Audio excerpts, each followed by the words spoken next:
душе покоя нет, весь день я жду кого-то, без сна встречаю я рассвет, и все из-за кого.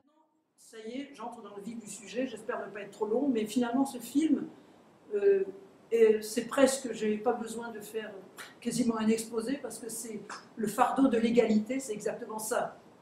Cette femme qui certes réussit sa vie professionnelle, mais qui justement a totalement raté sa vie personnelle. C'est un petit peu ça le thème que je vais aborder. Alors, novembre 1917, la Révolution d'octobre, donc le principe d'égalité économique, juridique, politique et sexuelle, ce principe-là est proclamé. La femme est vraiment l'égale de l'homme. Il y a toute une kyrielle de lois, la loi sur l'avortement, la loi sur le droit de vote, la loi sur l'accès absolument rigoureusement tous les métiers. La première femme ambassadeur, c'est une russe, etc. Vraiment, aucune restreinte, tout est possible, le mariage n'est pas obligatoire. Les couples, comment dire, concubins sont considérés comme égaux aux couples mariés. Il n'y a pas d'enfants illégitimes ou d'enfants légitimes. Le divorce, c'est ce qu'on appelle, on pouvait même pratiquer ce qu'on appelle le divorce express. Il suffisait de passer à la mairie en disant je ne suis plus marié avec un tel ou une telle. C'est bon. On le voit dans le film de Dziga Vertov, L'homme à la caméra, où des gens viennent au tribunal juste pour déposer une demande. Bref, donc, c'est le bonheur sur terre pour la femme. Et d'ailleurs, la condition féminine va devenir l'alpha et l'oméga de la réussite du projet communiste. Chaque fois qu'il y a eu un pays socialo-communiste, il a toujours été mis en avant la réussite, l'éducation et la réussite, l'égalité de l'homme et de la femme. Or, il se trouve qu'en novembre 69, donc je vais plutôt m'intéresser à la décennie 70, en novembre 69, dans la revue très sérieuse Novemir, paraît une nouvelle d'une certaine Baranskaya qui s'appelle Nedelia как неделя, une semaine comme une autre.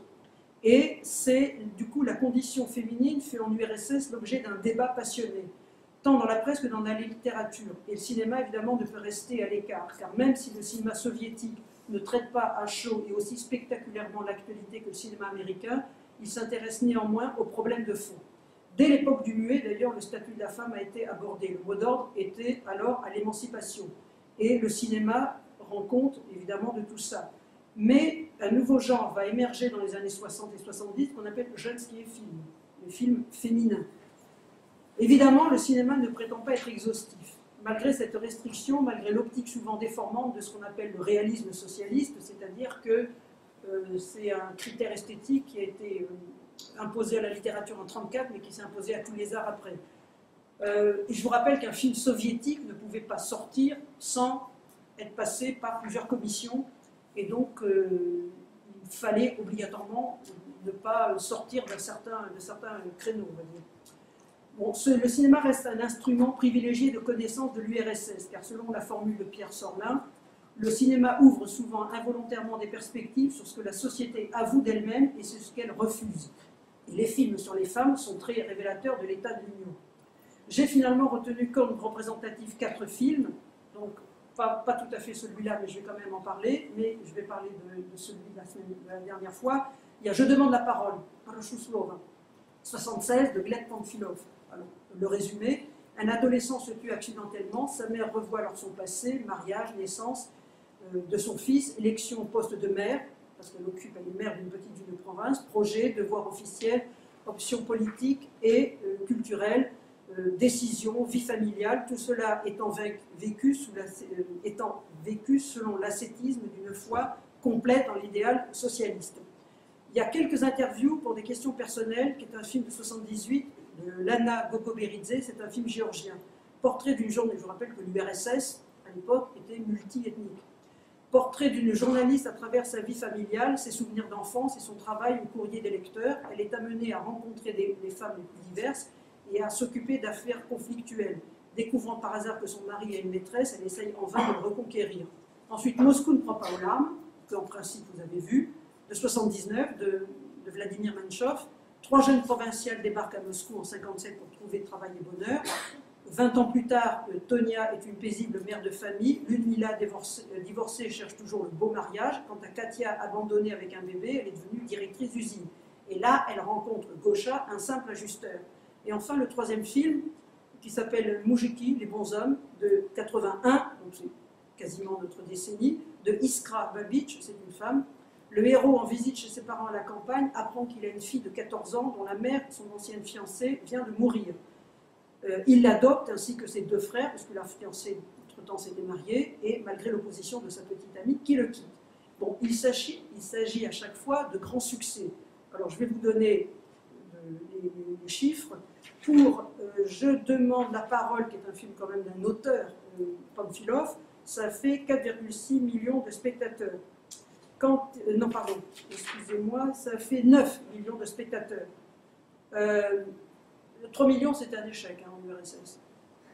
Il faut savoir, il y avait quand même plus de 300 millions d'habitants et les gens allaient beaucoup au cinéma, donc ce n'est pas du tout nos chiffres actuels.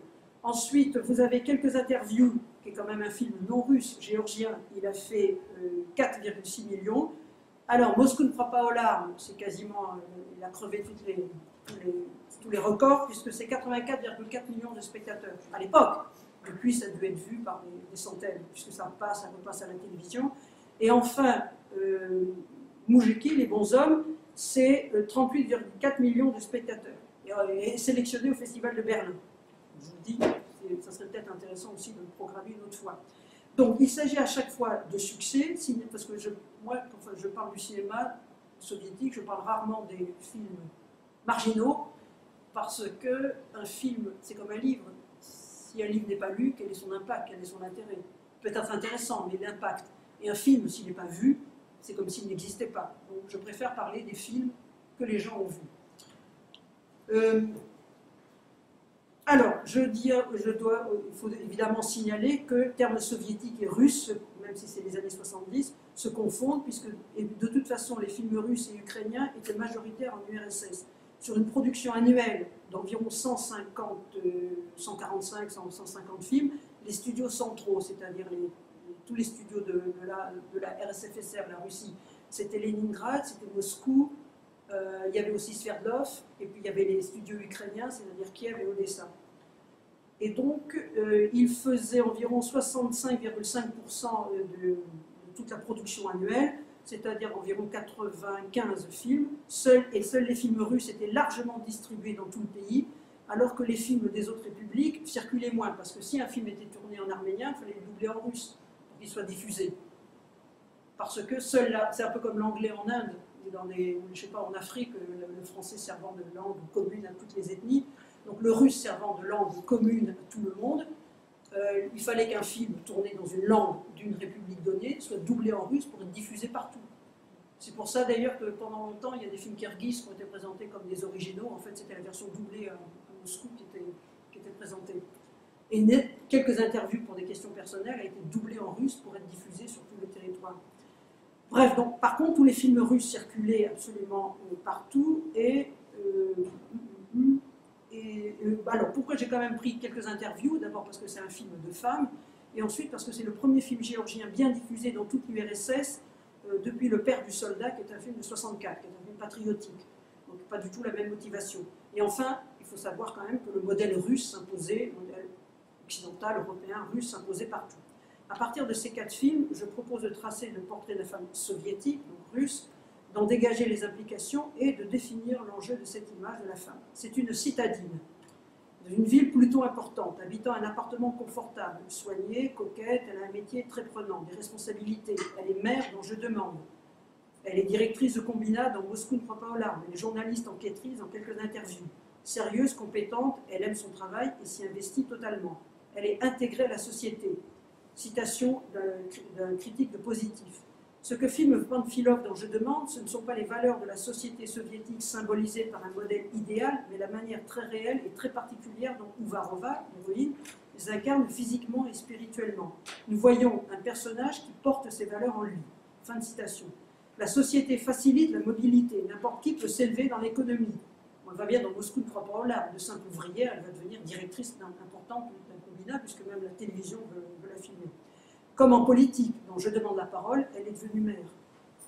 Et la diversité des femmes rencontrées dans quelques interviews montre l'absence de destin uniforme. La femme ayant près de 40 ans, hein, ça tourne autour de 35, 36, 37, quasiment 40 ans, sa situation est acquise. On ne voit ni les études, ni l'apprentissage, ni les obstacles éventuels. À cet égard, l'ellipse de Moscou est remarquable, puisque dans la première partie, entièrement située en 57, Katia est ouvrière, dans la deuxième, en 78, elle se réveille directrice.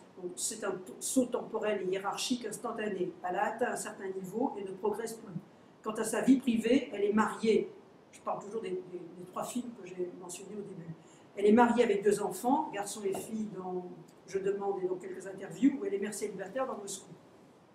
Cependant, nous n'avons pas affaire à une femme sereine mais éprouvée à la jeunesse souvent douloureuse. Que ce soit personnel, Katia, puisqu'elle est séduite et abandonnée.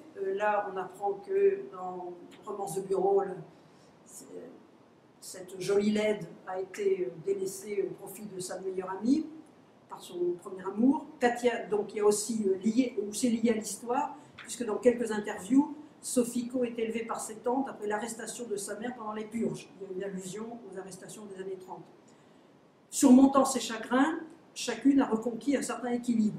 Bon, voilà qu'en pleine maturité, un choc provoque crise et bilan. Le fils d'Uvarova, dont je demande la parole, se tue accidentellement. La solitaire Katia rencontre sa dernière chance de bonheur et Sofiko apprend que son mari a une maîtresse. Le film s'agence toujours autour de cette crise. Le cas de Tonia dans Moscou, simple ouvrière, heureuse en ménage, mère de 3 enfants et contente de son sort, est exceptionnelle et même quasiment irréelle. Dans la chaîne sacrée travail, famille, patrie que la société soviétique a mise à son fronton, le deuxième maillon, c'est-à-dire la famille, et ce depuis 1936, est très fragile. Il n'y a pas de communauté soudée, mais des êtres qui se côtoient. Couples malheureux et époux en rupture abondent. Les familles maternelles sans père et les mères célibataires comme Katia ne manquent pas. Mais même si le père est présent, le contact se fait rarement. Par exemple, dans quelques interviews, Sofiko et ses enfants s'amusent, ils les regardent séparés par une porte vitrée. La maison existe grâce à la femme. Elle l'anime, témoin la scène du réveil où Sofiko, levée la première, secoue mari et enfants, ouvre les rideaux, sur ses pas naissent la vie et la lumière. Elle est source de joie et de consolation. Par sa double activité, son métier est le ménage, et la notion de nourriture est sans cesse reliée à la femme. Toutes les études sur la femme, que ce soit la femme en général et la femme soviétique en particulier, la femme russe est toujours liée à la nourriture. Vous voyez le repas hein, qu'elle se donne un mal de chien à faire pour justement le recevoir. Par sa double activité, son métier et le ménage, la femme fait le lien entre intérieur et extérieur. Le mari ne participe pas aux tâches domestiques et comme nous ne le voyons pas à son travail, dans les 3 films que j'ai cités, il semble un élément rapporté étranger à la vie bien remplie de sa femme.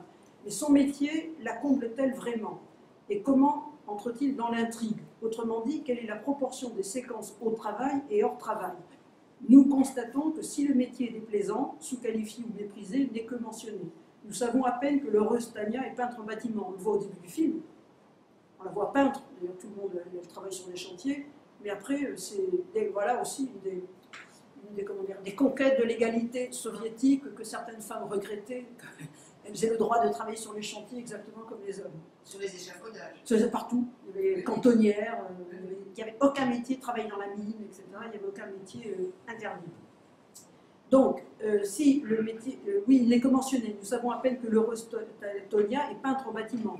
Contraste flagrant avec une interview amère d'une soviétique collant des papiers peints dans un reportage de TF1. À l'époque, il y avait une émission diffusée en décembre 80, donc au moment de quand Moscou ne croit pas aux larmes sort, et ce témoignage, l'émission s'appelait Derrière le rideau, était beaucoup plus évidemment amer et moins glorieux. De toutes les héroïnes de Panfilov, celui qui fait Je demande la parole, seule la mère de Je demande est vue en activité.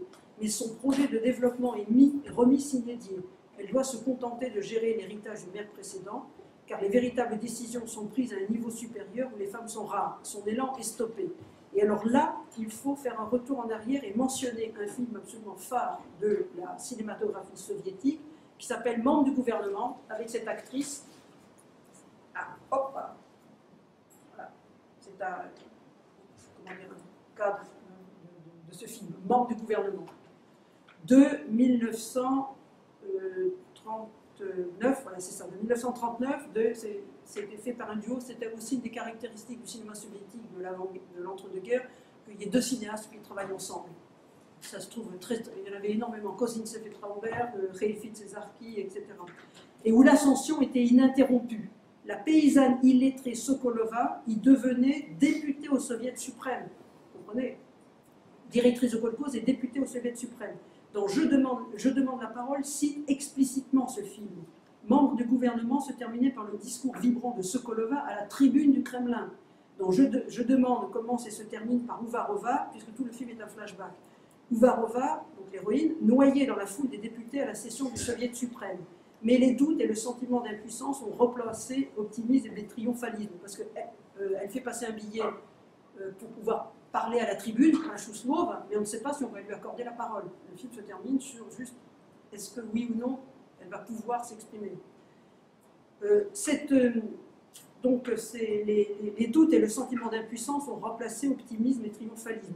C'est timidement qu'Uvarova, fille quelque part de Sokolova, demande à s'exprimer. Le pourra-t-elle? Le film ne le dit pas. La promotion de la femme par la politique, revendiquée et exaltée dans le membre du gouvernement, semble bloquée dans Je demande la parole. Bien que classé film de production, c'était une catégorie soviétique, c'est-à-dire consacrée à l'entreprise. Moscou a très peu de séquences en usine. L'efficacité de Katia, directrice et députée au Moss-Soviet, est affirmée, elle est aussi députée au Soviet de Moscou, et est affirmée mais pas démontrée. Quant à Sofiko, elle se bat beaucoup pour pas grand-chose. Mais malgré son bon vouloir, et il faut savoir que, pour des raisons tactiques, le pouvoir a joué la carte de la femme contre l'homme dans l'entre-deux-guerres. Parce que la femme avait certes les droits, tout ce qu'on voulait au point de vue, des droits, mariage, divorce, etc. Le problème, c'est qu'avec ce principe du divorce express, une femme tombait enceinte et pouf, le mari disparaît. Il y avait une chanson très, très connue dans les années 70 qui s'appelait Moj dom, non, Moj adres ni dom ni ulica, moj adres Sovietski Soyuz. Mon adresse, c'est pas une maison, c'est pas une rue, mon adresse, c'est l'Union soviétique. C'est une chanson comme ça populaire, et les gens rigolaient en disant oui, c'est la chanson du type qui ne veut pas payer sa pension alimentaire. Parce que beaucoup d'astuces, enfin d'humour soviétique était basé sur la réalité. Et donc, on voit dans beaucoup de films des années 20 et surtout des années 30 que la femme est du côté du pouvoir. Et que, alors que l'homme renacle à entrer par exemple dans le kolkhoz, on le voit très bien dans le membre du gouvernement, c'est la femme qui est courroie de transmission du pouvoir. Que ce soit dans le membre du gouvernement, que ce soit dans Les Paysans, un film absolument extraordinaire de 1934 de Vermeer que je vous recommande, ou que ce soit dans Je demande la parole. Elle est aussi une courroie de transmission du pouvoir.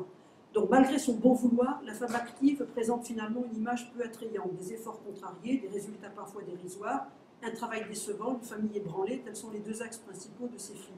L'idéal est de réussir carrière et famille. Or, sauf Tonia de Moscou, personne n'y arrive.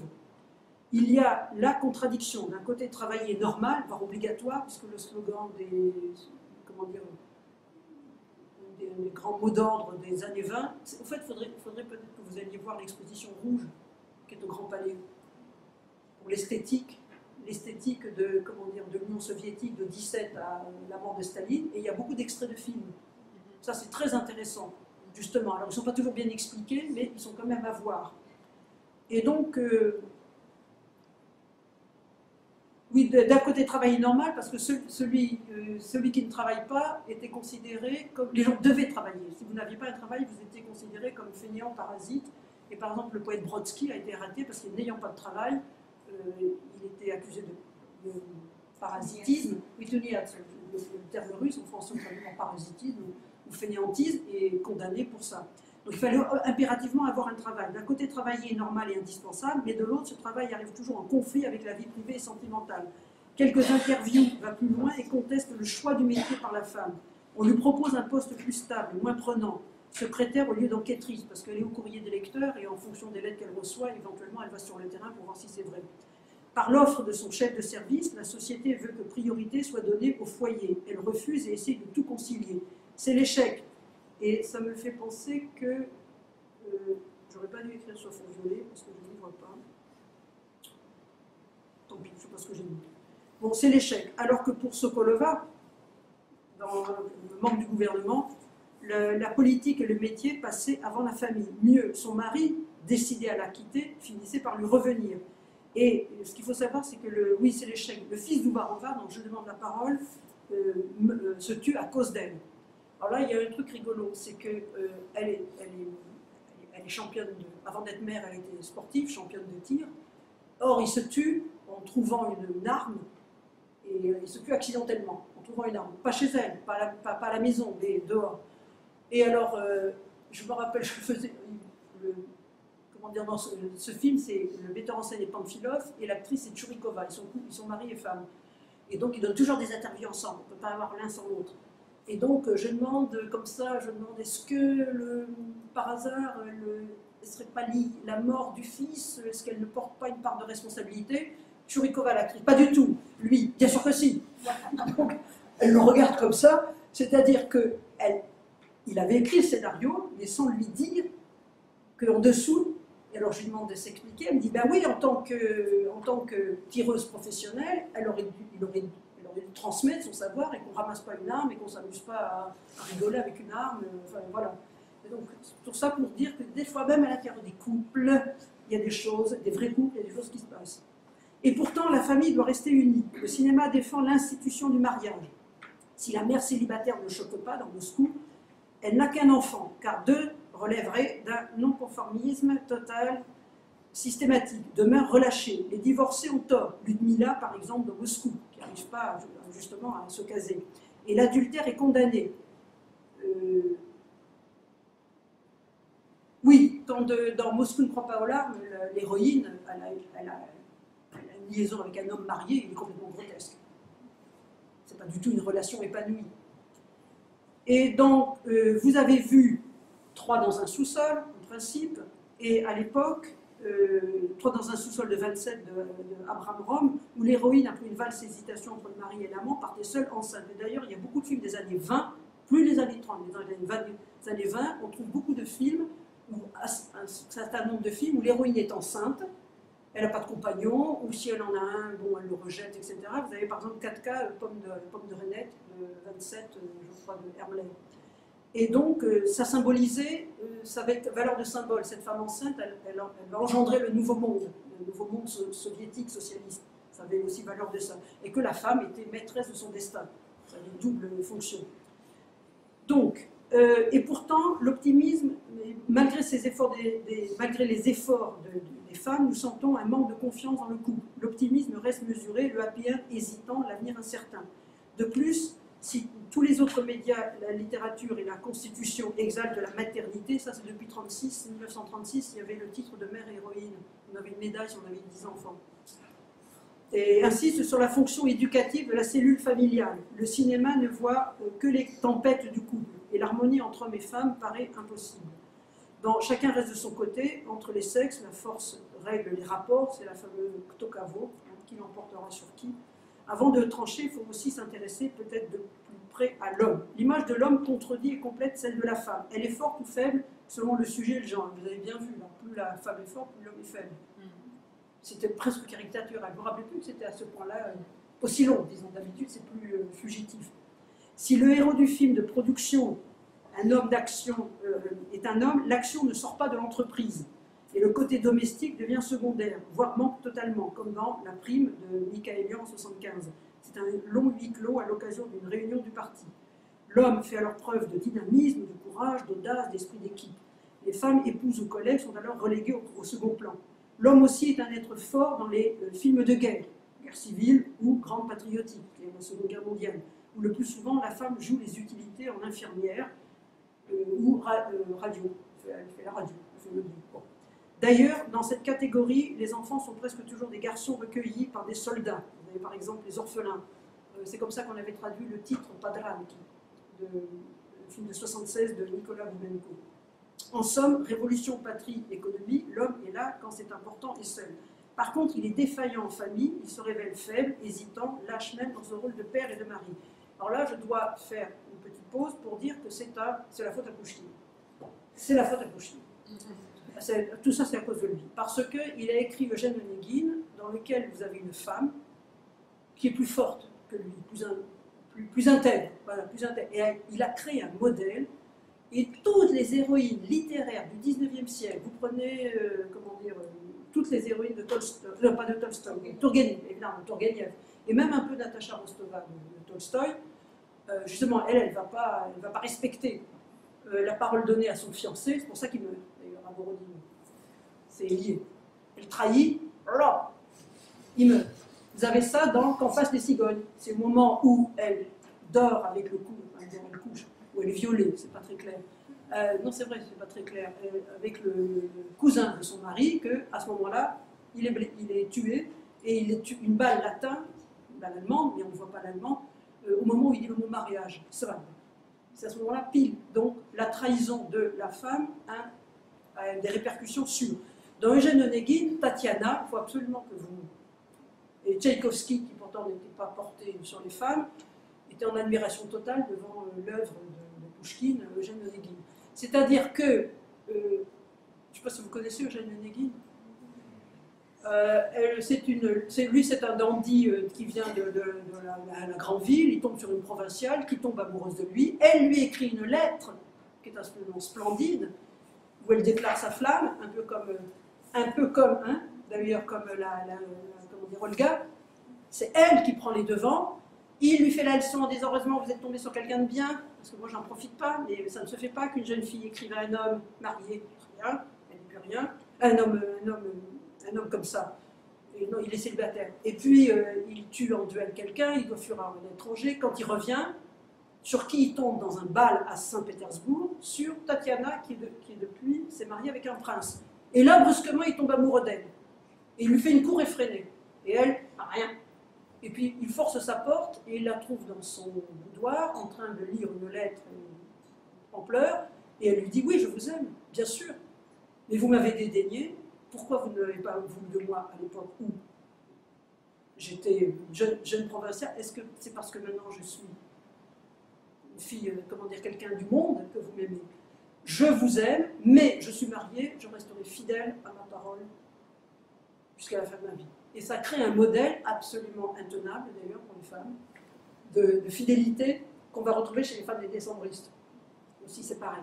Et donc, les hommes sont faibles, les hommes ne sont pas au niveau des femmes dans cette littérature-là. Franchement, ils sont inconsistants. Et donc, du coup, cette tradition littéraire va fortement imprégner et l'opéra, et beaucoup de choses, et les hommes forts, c'est-à-dire des hommes virils, d'action, c'est la révolution qui va les amener. C'est la révolution, c'est les bolcheviks, etc. Le problème, c'est qu'ils sont tous célibataires, voire moines combattants. Ce sont des moines combattants, ils n'ont pas de vie privée. Et avec Staline en tête, qui n'a ni femme, ni enfant, rien. Donc, vous voyez, du coup, l'homme est quelque part, et il est coincé entre deux modèles. Et donc, que de films où il fuit ses responsabilités. Dans Marathon d'automne, qui est un très joli film de 1979 de Danielia, où l'acteur principal, c'est celui qui joue l'espèce de mufle, Yuri. Ou dans La parentèle de 81 de Mikhalkov, plus passionné de football ou pochard que partenaire ou compagnon, comme le montre une scène d'ailleurs de La bien-aimée de Gavrilov, 81 de Todorovsky. Les hommes s'écartent des femmes, ils récusent la paternité, fuient le mariage, le séducteur de Katia dans Moscou par exemple, et d'une manière générale, les héroïnes de Pamphilov réussissent malgré les hommes, parfois contre eux, mais pas avec eux. La réussite féminine a pour prix la solitude. On le voit bien dans la romance, c'est caricatural. À presque 40 ans, Katia n'a que des aventures minables, dans Moscou ne croit pas aux larmes. Trop de personnalité nuit. Le mari de Sofiko, dans quelques interviews, n'accepte pas l'indépendance de sa femme, sa richesse intérieure. Elle a un passé, des racines. À un moment donné, il y a une séquence où elle est juchée sur ça se passe à la campagne, elle est juchée sur une charrette de foin, couronnée de feuillage, et elle fait penser, je sais pas, à Cérès ou Déméter, la déesse de l'agriculture. Et même Katia, dans une scène, le front ceint de fleurs, ce sont les rares échappées de ce film vers la campagne, la nature. Le mari de Sofiko évoque avec nostalgie la maisonnée de son grand-père, qui était pleine de femmes, justement, dévouées. Surtout, la femme l'emporte professionnellement. Le mari de Sofiko, en rupture de thèse, est un peu aigri. Le mari d'Uvarova, dont je demande la parole, entraîne la petite équipe de football locale, tandis qu'elle a été championne olympique de tir.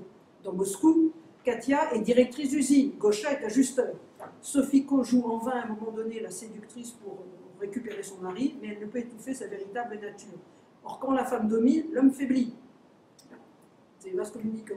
Elle ne peut étouffer, et cette situation est ressentie comme anormale. C'est le monde renversé que traduit la confusion des genres dans la parentèle. D'ailleurs, pour le gamin, à la fin, c'est une fille, un gamin joue une fillette.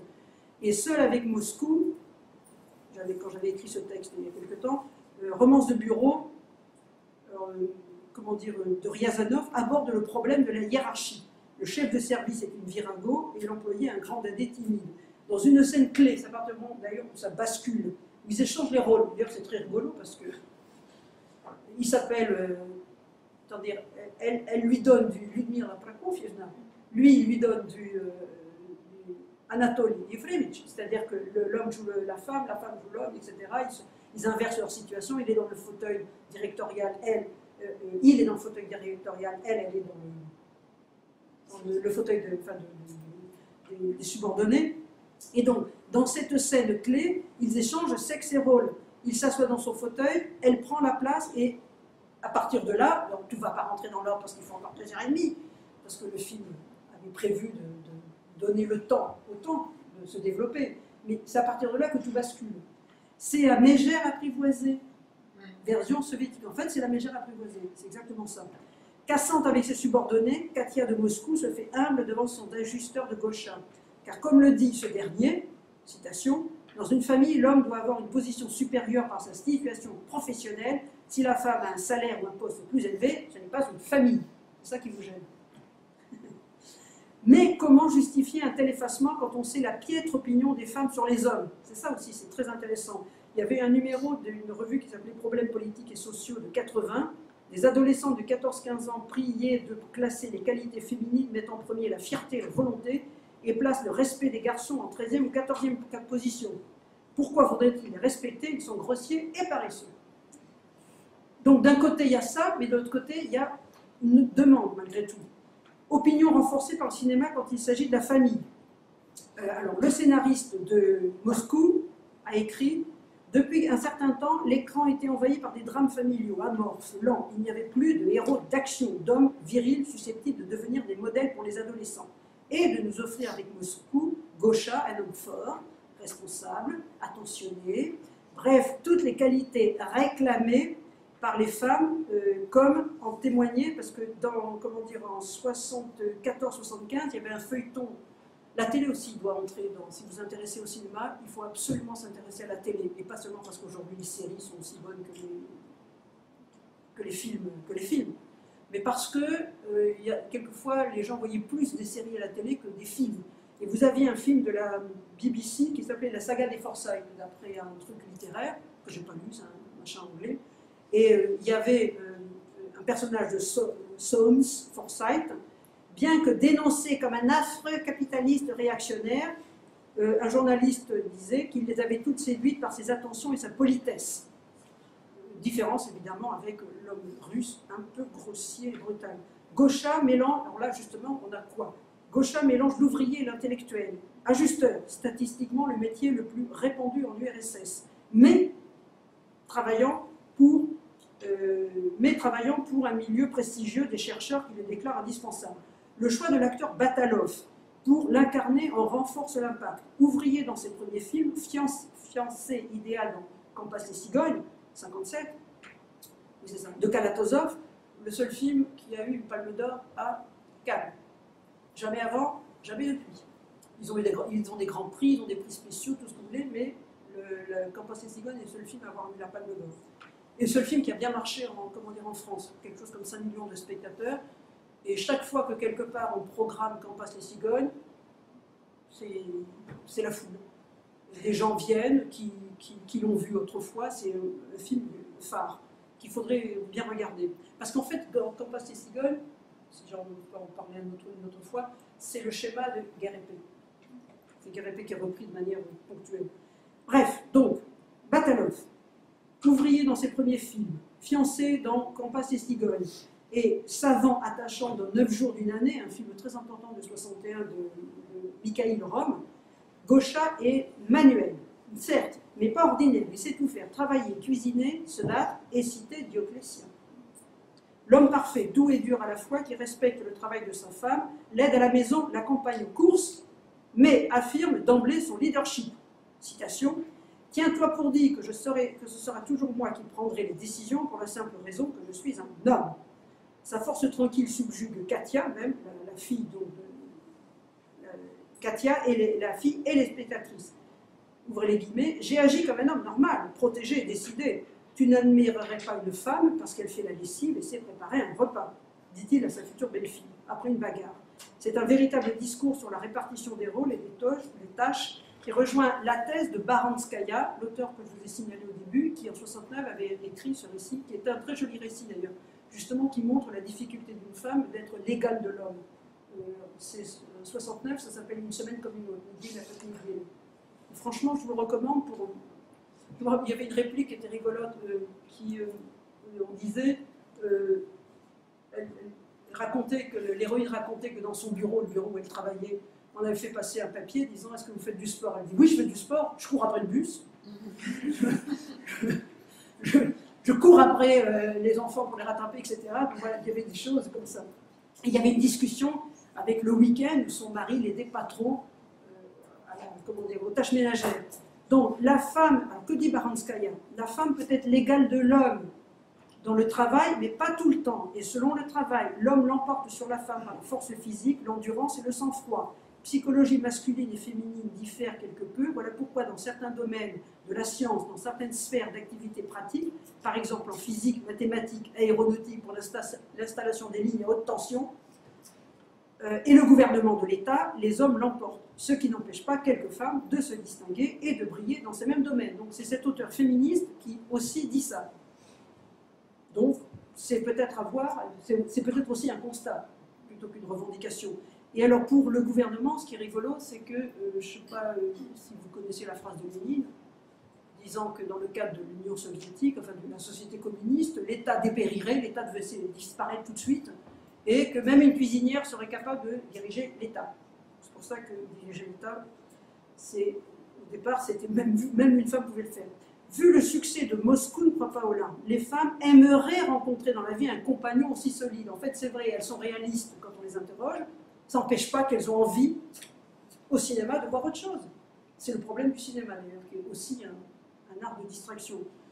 Elles aimeraient bien avoir un compagnon aussi solide. Les femmes de marbre sont fatiguées, hein, trop d'égalité. Je dis les femmes de marbre parce qu'il y avait un film qui s'appelait L'homme de marbre de Vajda, qui représentait l'ouvrier polonais communiste idéal. Et c'est à ce moment-là que les féministes russes ont sorti un slogan qui disait un peu moins d'égalité, s'il vous plaît, on aimerait un peu moins d'égalité dans notre vie, c'est-à-dire que parce que comme elles devaient à la fois faire et travailler, et la femme devait s'épanouir par le travail, ça allait de soi qu'on travaillait. Mais elles avaient aussi toujours les tâches ménagères et le fait que l'homme n'était pas toujours au rendez-vous, ne serait-ce qu'en tant que mari, tout simplement. Donc elle disait un peu moins d'égalité. Les femmes de marbre sont fatiguées et veulent une épaule accueillante. Il y avait un courrier de lectrice qui à l'époque disait « Dites-moi dans quel train arrive Gauchin, que je puisse le guetter. Dites-moi à quelle gare il arrive. » Bien, malgré même la froide Uvarova, dont je demande la parole, réagit personnellement en apprenant la mort d'Allende, ça se passe comme ça, sa sensibilité typiquement féminine explose qu'elle avait a priori refoulée pour se couler dans le moule masculin du responsable type et sec et autoritaire, elle s'était faite homme, comme notre directrice ici. La primauté de la sensibilité chez la femme s'impose. L'amour est au cœur de son existence. Katia de Moscou ne fait carrière que parce qu'elle a été rejetée, et sa seule activité en tant que députée, on nous dit qu'elle est députée, mais la seule fois où on la voit en activité, c'est quand elle va avoir un club de célibataires, un club de rencontres.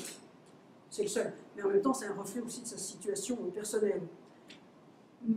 Cependant, le mariage ne peut servir à l'ascension sociale, à la grande différence du cinéma occidental, voire américain, où on trouve normal qu'une femme, Cendrillon, par exemple, le schéma de Cendrillon est totalement admis, voire recommandé, Pretty Woman, quand même quelque chose d'absolument surréaliste,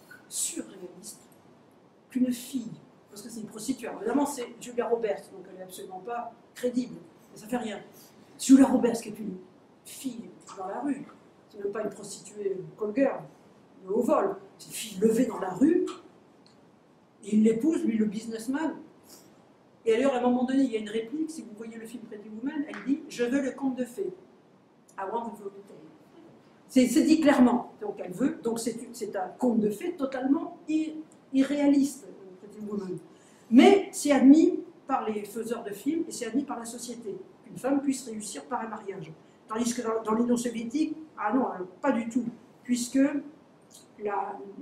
comment dire, la femme ne doit pas utiliser l'homme, d'où l'échec de Ludmila dans Moscou, qui cherche à se caser, et celui de Katia qui cache le fait qu'elle est ouvrière au début, qui prétend être autre chose que ce qu'elle est. Son amoureux l'abandonne aussitôt. Si malgré tout la femme fait un mariage de raison, cela lui porte malheur, et c'est un film que vous ne connaissez pas, mais qui s'appelle Le temps des désirs, d'un cinéaste très intéressant, qui s'appelle Reisman, en 84, qui dessine un nouveau type de femme, avide, qui apparaît donc dans les années 80, donc on a un nouveau modèle qui apparaît, une femme pour qui les biens matériels l'emportent surtout. Et il l'avait traité de Richnitz, comment dire, de flûte, de... Prédatrice. Oui, voilà, très bien, prédatrice. La femme subit la crise apportée de l'extérieur et dénouée par l'homme, à 2 reprises en Moscou. Affectivement, elle dépend de lui. Et dans Romance de bureau, si c'est l'homme qui dénoue la crise. L'histoire évolue en fonction de son attitude à lui, et la perte de l'aimer, masculin, entraîne le désarroi. L'homme paraît moins affecté par les chairs personnelles. Par exemple, il y a un film qui s'appelle Vie privée, toujours de Reisman, de 81. Et répétons-le, un héros de cinéma peut n'exister que par son métier, alors que l'héroïne est forcément impliquée dans des relations sentimentales. Active dans son métier, la femme est passive côté cœur. Elle attend de l'homme qui prenne l'initiative. La galerie de quelques femmes dans quelques interviews sur des questions personnelles, la journaliste intervalle régulier des femmes. Ne compte qu'une seule femme indépendante, en dehors des tantes âgées de Sophiko, c'est la mère célibataire, c'est-à-dire l'autonomie dans la solitude. L'énergie globalement positive de la femme tend à faiblir, tandis que l'homme est revalorisé dans son rôle de père seulement. Alors là, j'arrive au film Les Bons Hommes, qui a fait, je vous ai dit, presque 40 millions de spectateurs. Seconde réussite cette année-là au Prakat Leader Prakat, comme on disait. Bien, alors donc, ces bons hommes se veulent une variante de Moscou. La publicité est explicite, c'est ce qu'a dit un article de publicité pour vanter le film. Le film nous présente le modèle de l'homme véritable. La quantité de femmes qui rêvent de lui augmente de façon catastrophique. Cela fait un grand nombre d'héroïnes et un seul héros est digne d'elle. Gosha de Moscou. C'est-à-dire que le film faisait allusion à un autre film. Maintenant, heureusement, en voilà un deuxième, Pavel Zubov, dont les qualités viriles sont la capacité et l'empressement à accepter les responsabilités. Ça, c'est le gros problème de l'homme russe, les responsabilités. La force intérieure, la grandeur d'âme, l'esprit de décision. Et donc, le film prolonge en fait Moscou et quelques interviews en tranchant des questions laissées en suspens, divorce, réconciliation, changement de métier. La femme épouse et mère est ambivalente. Cette ambiguïté correspond d'ailleurs au langage qui exalte la mère. Le langage, c'est quand même important. Moi, j'ai toujours été frappée que dans le langage anglo-saxon, le mot bâtard soit une insulte, alors qu'en France, il a fallu attendre l'influence, je pense, de l'arabe pour que le mot bâtard devienne une insulte. Ma jeunesse, vous m'excuserez, parce que dans les années 50-60, le mot bâtard n'était jamais utilisé. Un bâtard désignait un bâtard, c'est-à-dire un enfant, donc c'est important, encore un enfant né hors mariage. On ne traitait pas quelqu'un de bâtard, ça ne se faisait pas. Puis petit à petit, j'ai vu le mot apparaître. Donc quand même, que le verbe Matieritsa, c'est ça, c'est pour l'accent de Matieritsa, quand même que ça se veut dire, c'est pas insulter, c'est proférer des obscénités. C'est quand même sur le mot mère. Excusez-moi, mais c'est quand même... Oui, c'est quand même important. Très important, donc ne pas négliger le vocabulaire. L'homme, par contre, y est entièrement positif, dans le film Les Bons Hommes.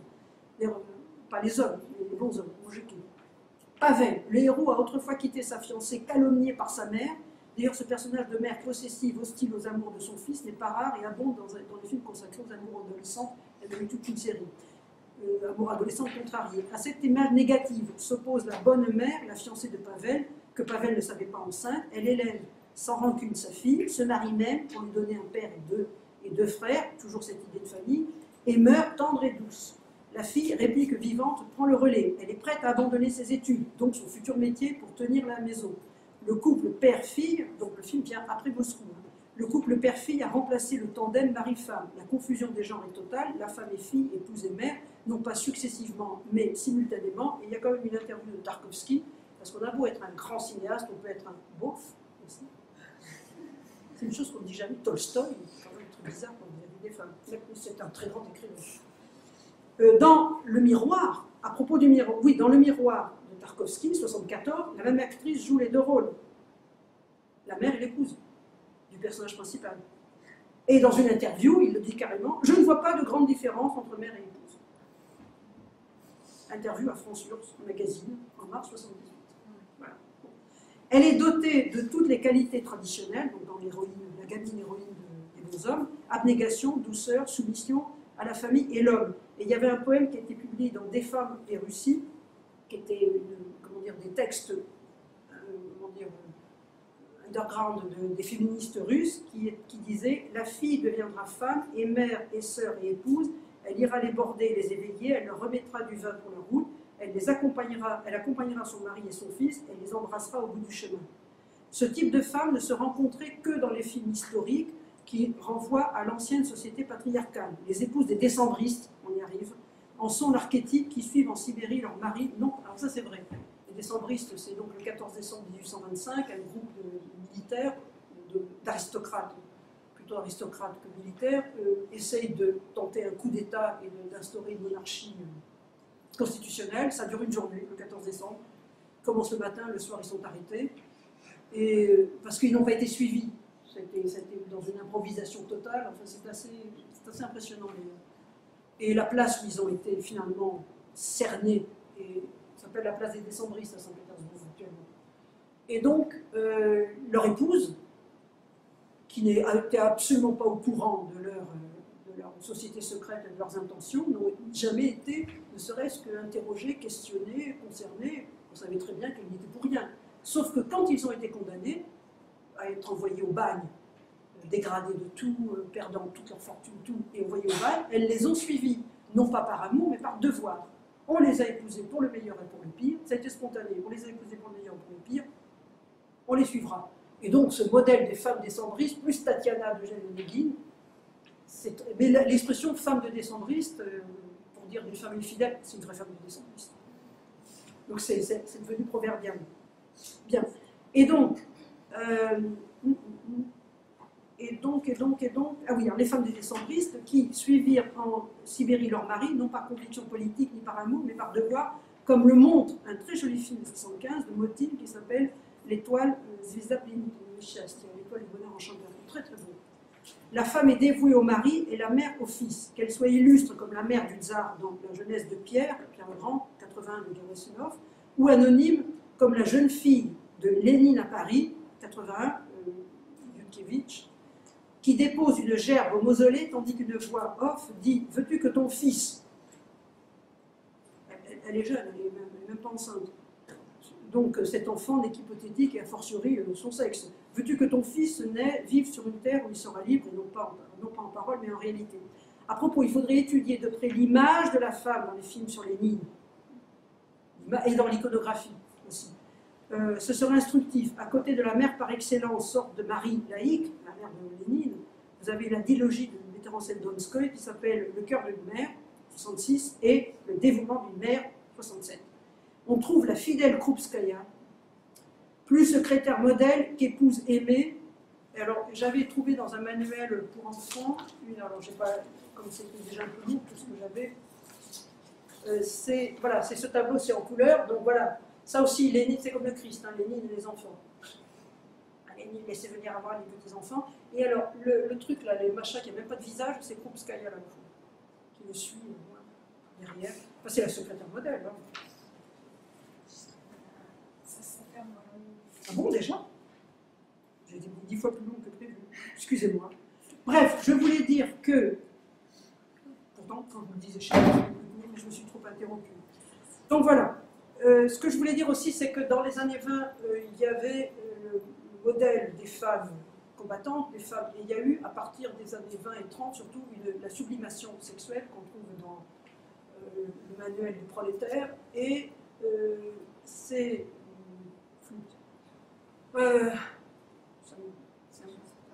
non, mais c'est... Attendez, je voulais dire un truc important sur le fait que... Ah oui, vous avez l'actrice, ça c'est très important. Cette actrice Maretskaya, son premier film, elle joue une paysanne illettrée qui arrive de la campagne, c'est La maison de la rue Troudnaïa. Après, elle joue le membre du gouvernement. Pendant la guerre, elle joue une partisane, une femme forte, elle défend sa patrie, donc une femme qui prend les armes quand son mari est tué. Et après, elle va jouer la mère, d'après Gorky, donc une femme qui entre en politique uniquement par amour filial. Vous voyez, donc vous avez des choses comme ça. Et puis vous avez le fait que Panfilov, le metteur en scène de Je demande la parole, se plaignait de ne pas pouvoir montrer des scènes comment dire, des scènes intimes, en disant Bergman a une liberté que moi j'ai pas, je peux pas montrer. Et c'est vrai qu'il y a une phrase qui est devenue célèbre lors d'une, comment dire, merde, comment ça s'appelle, Télémo, c'est un truc entre les États-Unis à la fin des années 80, à l'époque de la perestroïka. Il y a une américaine qui parle du sexe dans la réclame, et il y a une russe spontanément qui dit Una sexa niet. Nous, on n'a pas de sexe. En fait, elle a rajouté, on a mais on a l'amour, sauf que tout le monde a éclaté de rire, et donc, du coup, ça a été perdu. Mais il y avait une tradition, il faut quand même le dire. Alors, comment dire, le docteur, ce livre, ce psychologue, psychiatre, avait été interné, et il a écrit, quand il a pu sortir de l'Union soviétique, la vie sexuelle en URSS, qui est très intéressant, ce livre, c'est un livre des années 70, et il dit que le fait que les hommes et les femmes ne peuvent pas avoir des relations épanouies, d'abord ne serait-ce que parce que la promiscuité, les appartements communautaires, etc., enfin, tout, les difficultés de vivre, parce que certes on voit les difficultés de vivre dans le romance au bureau, hein, le fait qu'il faut faire les courses, bref, et qu'il y a une affiche dans les toilettes qui disent collant à vendre. Bon. Mais en fait, c'est pas vraiment montré, les vraies difficultés ne sont pas montrées. Et donc, il dit que la vie sexuelle bridée a eu comme conséquence cette espèce d'hostilité, d'antagonisme entre hommes et femmes que vous pouvez constater dans la vie réelle, alors qu'il y a une tradition, comment dire, très, oui, à propos aussi du fait que la sexualité fut bridée à partir des années 30, c'est donc vous avez vu Yvan le Terrible. Yvan le Terrible, il n'a qu'une femme, qui pleure toutes les larmes de son corps, alors que dans la réalité, il en a eu plus de 4, des épouses, des maîtresses, etc. Là, c'est pas du tout ça. Mais là, une femme, une seule, il est veuf, plus rien. Voilà, bon. Et donc, il y avait quand même un fond populaire très cru. Et d'ailleurs, dans Alexandre Nevsky, vous avez une anecdote un peu salace pour expliquer à un moment donné, on fait allusion à comment la renarde a été dépucelée. Ça sonne de manière très bizarre. Et c'est tiré directement de ça, ce qu'ils avaient à Escas, que je vous recommande, qui est un folkloriste qui avait recueilli des contes à partir de la seconde moitié du 19e siècle, qui sont très, très, très crus, mais très instructifs. Et vous avez quand même cette œuvre aussi,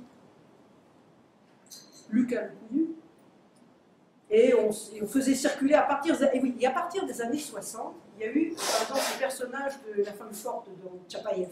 Vous avez vu, Anka Pulimuchi, celle qui tient la mitrailleuse. À partir des années 60, vous avez des anecdotes qui circulent, qui désacralisent les personnages, et qui font que Tchapaïev couche avec Anka, et toutes sortes d'histoires. Oui, puisqu'il qui tient la chandelle ou pas, bon bref. Et donc, il y avait d'un côté ce qui était montré, et la réalité des choses qui était plus difficile. Et puis je suis tombée sur ce livre alors les tatouages aussi. Les tatouages, il y a eu quelqu'un qui systématiquement a relevé les tatouages des hommes et des femmes en prison. On trouve des choses intéressantes. Parce que les tatouages étaient une partie intégrante des camps des droits communs, évidemment pas des politiques. Et puis vous avez ce dessin qui représente par exemple les haleurs de la Volga, le fameux tableau, ce sont des femmes. Parce que c'est vrai que c'est des femmes qui travaillent bien. Voilà, excusez-moi, j'aurais dû mieux ordonner mon texte et être plus rapide, efficace.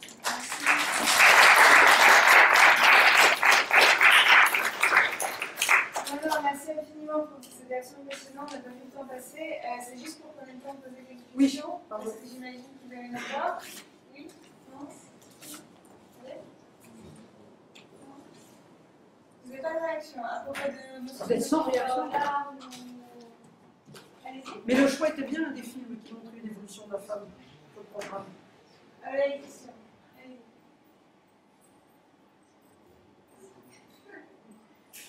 D'où vient quand je vous écoutais, c'était ce rapport qu'il y a entre hommes et femmes en Russie qui est assez particulier. À votre avis, d'où il vient et pourquoi il n'y a pas... Est-ce que vous pensez qu'aussi dans les autres pays d'Europe de l'Est, c'est la même chose, c'est spécifique à la Russie? Par exemple, les Pays-Bas, la Finlande. Ah bon, non, les Pays-Bas, bien sûr que non, pas du tout la même chose. D'abord, tous ces pays, je me rappelle avoir fait un travail. Ah oui, je voulais aussi vous dire que je n'aborde absolument pas ici la femme d'Orient, c'est-à-dire la femme d'Asie centrale qui demande une étude spécifique, y compris au cinéma. Donc déjà, c'est uniquement la partie européenne, je l'ai dit tout de suite. C'est que vous m'avez demandé une fois de travailler sur les femmes des pays de l'Est. J'ai dit, mais les pays de l'Est, vous vous rendez compte, ils n'ont pas du tout la même histoire. Il y en a qui sont catholiques, il y en a qui sont protestants, il y en a qui étaient...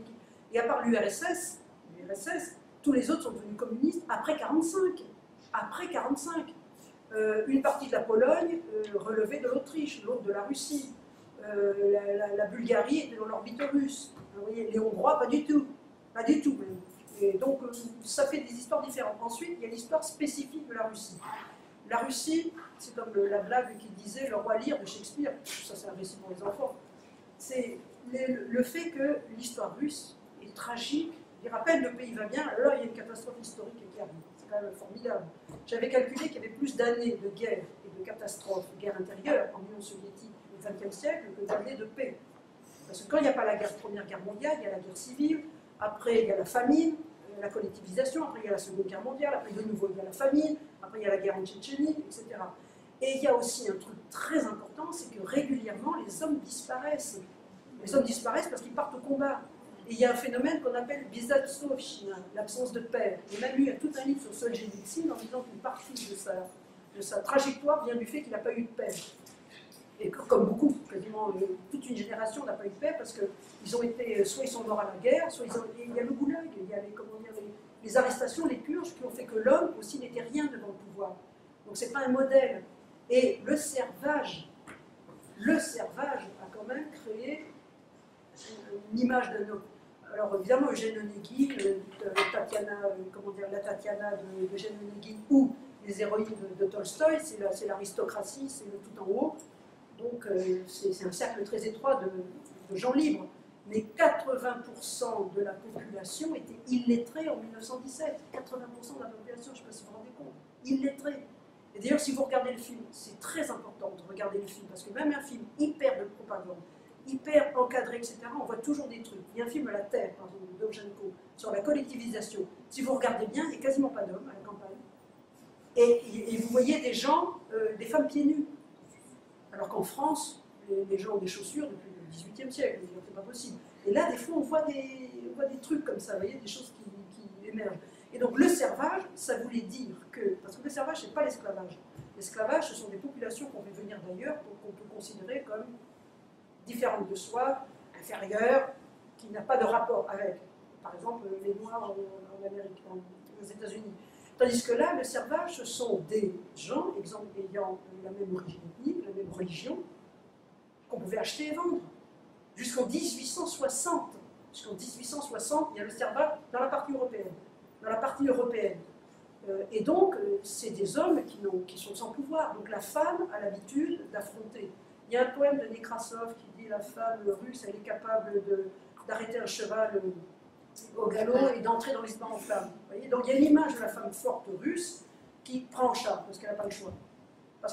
Et c'est aussi pour ça peut-être que la femme soviétique a été obligée d'être plus soumise au pouvoir soviétique, parce qu'une femme enceinte abandonnée, ben comment elle va élever l'enfant? Donc il faut qu'elle ait l'aide de l'État pour pouvoir vivre. Et donc c'est pour ça que les femmes ont été plus normatives que les hommes. Il y a une loi, je précise, en 1944, sous Staline encore, qui disait que si l'enfant était né un couple non marié, il ne pouvait pas porter le nom du père, parce que le père ne connaissait pas... Oui, alors c'est parce qu'il y a une législation dans les années 20, ils ont tout fait, ils ont tout tenté.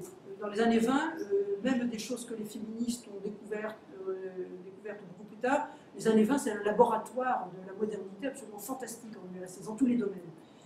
Mais pour des raisons économiques, et puis pour des raisons aussi peut-être idéologiques inhérentes au système humain et à Staline en particulier, c'est qu'il y a une reprise en main dans les années 30, l'avortement est interdit.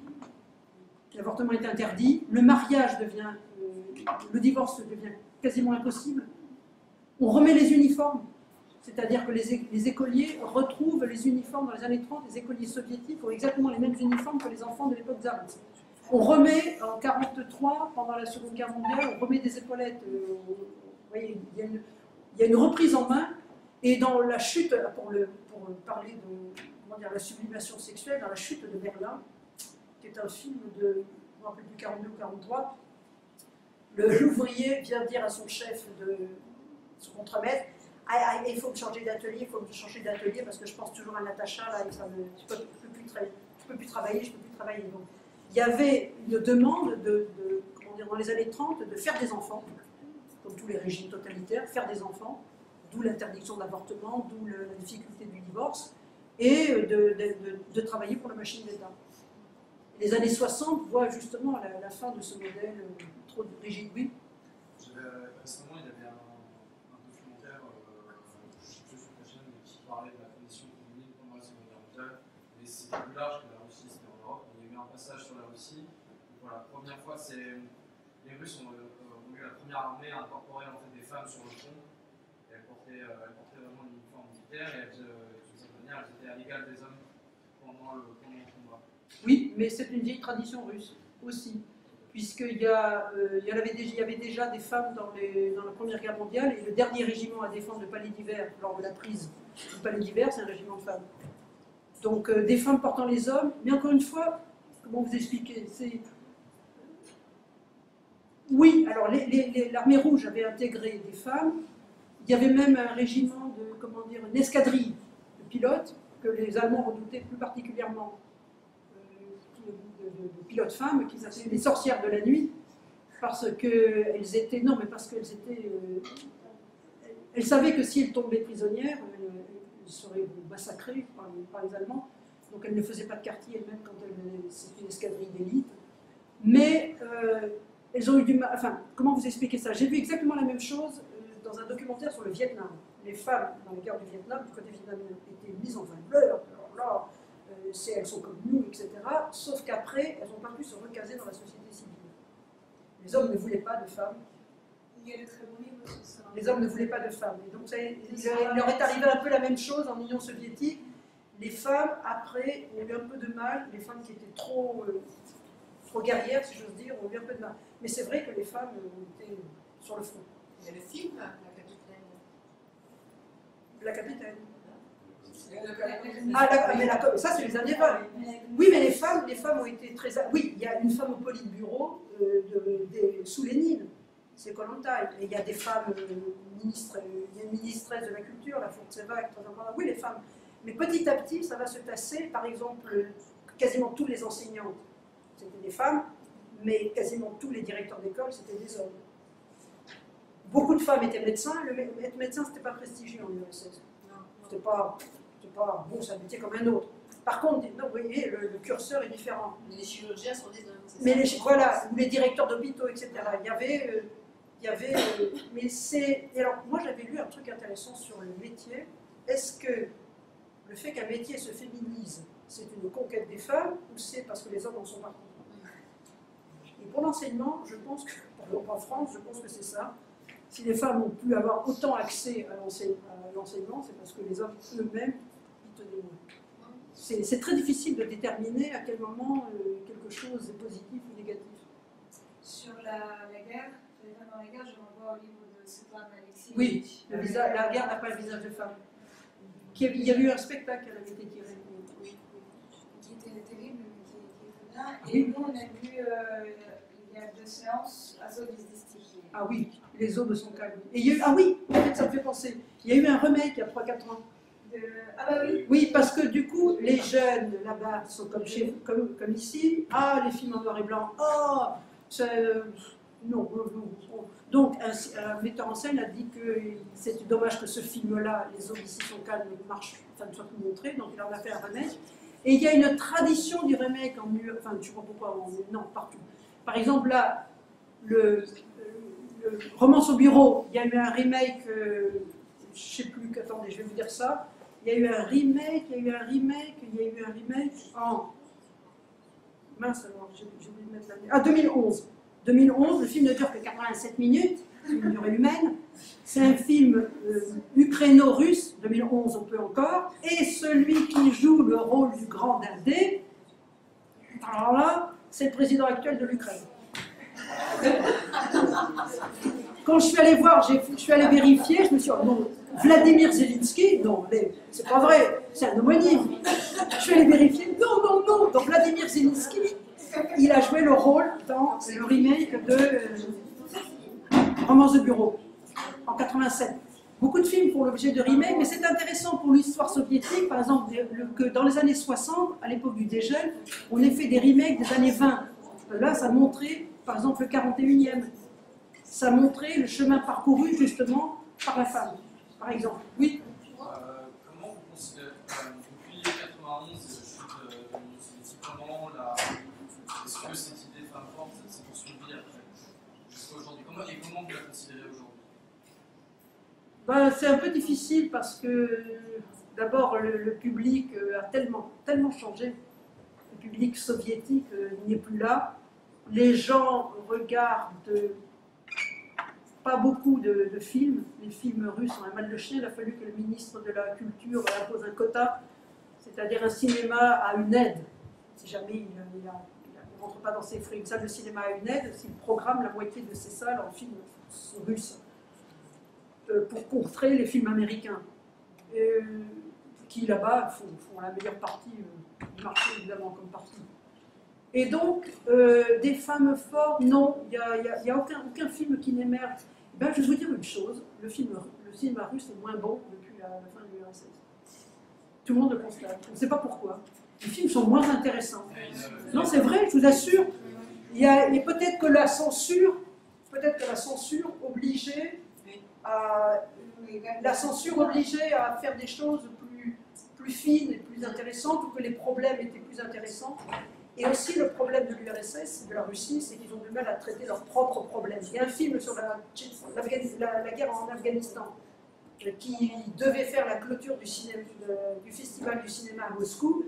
Il était un peu cru, c'est-à-dire qu'il montrait que les soldats, comme toutes les armées, c'est des fois le grand n'importe quoi, les soldats, les valeureux soldats soviétiques en Afghanistan étaient aussi des maraudeurs, des violeurs, etc. Le film, finalement, n'a pas été censuré. Il a été censuré. Donc ils ont du mal, la Russie a du mal avec ses problèmes. Et j'ai pas trouvé de film avec de femmes. Les actrices étaient plus intéressantes, elles avaient des visages plus intéressants. Vous voyez, par exemple, l'actrice principale. Je suis pas sûre qu'elle pourrait maintenant jouer un rôle. Parce que maintenant, c'est un peu comme. C'est des actrices Kleenex, un peu maintenant. Non, c'est vrai, ça veut dire. C'est-à-dire qu'elles sont jolies, elles tournent 3-4 films, et puis après. Bon, mais aux États-Unis aussi, une Meryl Streep, c'est exceptionnel. Donc, je trouve pas. Aucun film ne me vient à l'esprit. Vous en avez des films russes là, actuels récemment qui sont bien? Ceux de Zelensky. Non, vous n'avez pas. Si, mais c'est dur, hein. Si, lui, justement, il sait à la fois faire un film. Mais le retour, il n'y a pas de femme. Le premier, quand même, Oui. peut-être le meilleur. femmes. Léviathan, le personnage de la femme est bizarre. Brusquement, elle couche avec l'avocat, le meilleur ami de son mari, on ne sait pas très bien, ils auraient eu une liaison avant, c'est pas clair. Qu'est-ce qu'il y a? Chère Elena, c'est une mère. Alors, en tant que mère, ça d'accord, ça une mère, elle sacrifie tout, y compris tout, oui, pour son fils, qui est quand même dégénéré. C'est quand même pas terrible. Et qu'est-ce qu'il y a encore? Et faute d'amour, c'est terrible, le portrait de la femme. C'est terrible. C'est très réaliste, en même temps, c'est... Oui, un couple qui se déchire ne comprend pas les conséquences de sa propre acte. Franchement, je préfère la commissaire. Même si elle est inhumaine dans l'abandon de son enfant à la fin. C'est inhumain ce qu'elle fait, aussi. Là dans la commissaire, on voit que... Mais c'est un récit de 34, hein, la commissaire. C'est d'après un récit de 34. C'est adapté, mais je pense que le film, c'est aussi important que le problème de la femme, c'est le problème juif qui est important dans le film. Et on ne peut pas ne parler que de la femme. C'est pas possible. Ça serait injuste vis-à-vis du film. Parce que s'il a eu des ennuis... Il y a la femme juive. Il y a la femme juive. La femme juive, oui, justement, qui présente un îlot de chaleur familiale, justement. C'est la gardienne du foyer. Il y a deux femmes juives. Il y a la mère, qui assiste à la... Et alors, justement, parce que j'avais travaillé sur ce film, parce que j'ai lu à fond la nouvelle, qui fait 10 pages, et le film. Le personnage de l'épouse de Magazanik et de la mère, donc comment dire, le type qui héberge la commissaire, sont quasiment inexistants, parce que c'est complètement développé, c'est pas du tout dans la nouvelle. Et donc ça développe des personnages. Oui, parce que quand la commissaire accouche, elle dit nous avons un fils. Donc oui, c'est un film qui c'est vraiment à part, le commissaire, totalement à part.